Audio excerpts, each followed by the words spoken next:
There are 4 points on today's agenda: the situation in Israel and Gaza, the Russian aggression against Ukraine, the relation between Azerbaijan and Armenia, and the external dimension of economic security. After the Foreign Affairs Council, we will have a ministerial meeting with our partner in the Western Balkans. On the situation in Israel and Gaza, I will reiterate our support for the right of Israel to defend itself, fully in line with international humanitarian law, and the strong condemnation of Hamas terrorist actions. We join all efforts to release all hostages without preconditions, including the 6 hostages with Israeli-Romanian citizenship. We are deeply worried about the humanitarian situation and the high toll of civilian casualties. All civilians must be protected. Romania supports humanitarian pauses. Romania supports humanitarian corridors. The Romanian government has already decided to deliver humanitarian assistance for the civilian population in Gaza.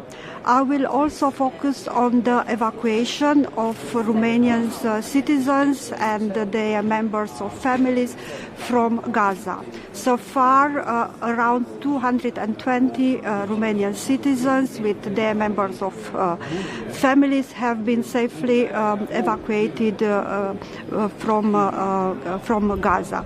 It is very important to join all efforts in order to keep Rafah crossing point open, in order to allow a safe evacuation of all our citizens. The risk of regional spillover must be avoided. This is why it is important to continue our coordination with US and the regional partners.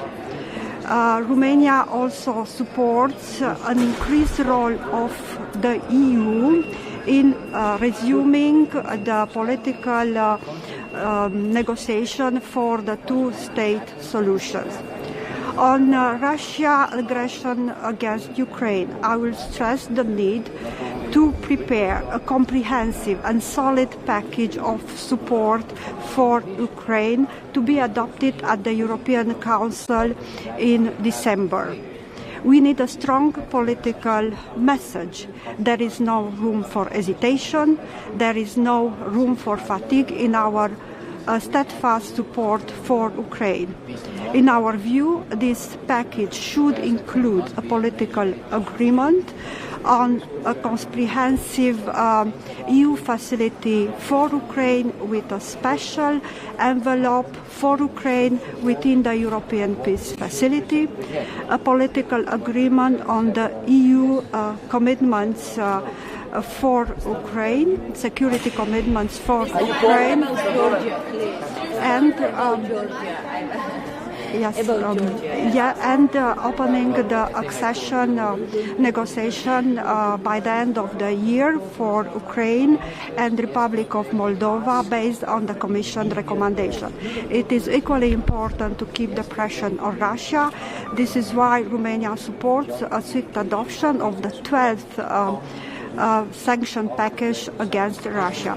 On the relation between Armenia and Azerbaijan, I will share with my colleagues several takeaways from the high-level meetings we had in Bucharest with the two sides. On the ministerial meetings with our partners in the Western Balkans, I will reiterate Romania's unwavering support for the European path of the region, and I will deliver this message in my regional tour starting tomorrow. Thank you.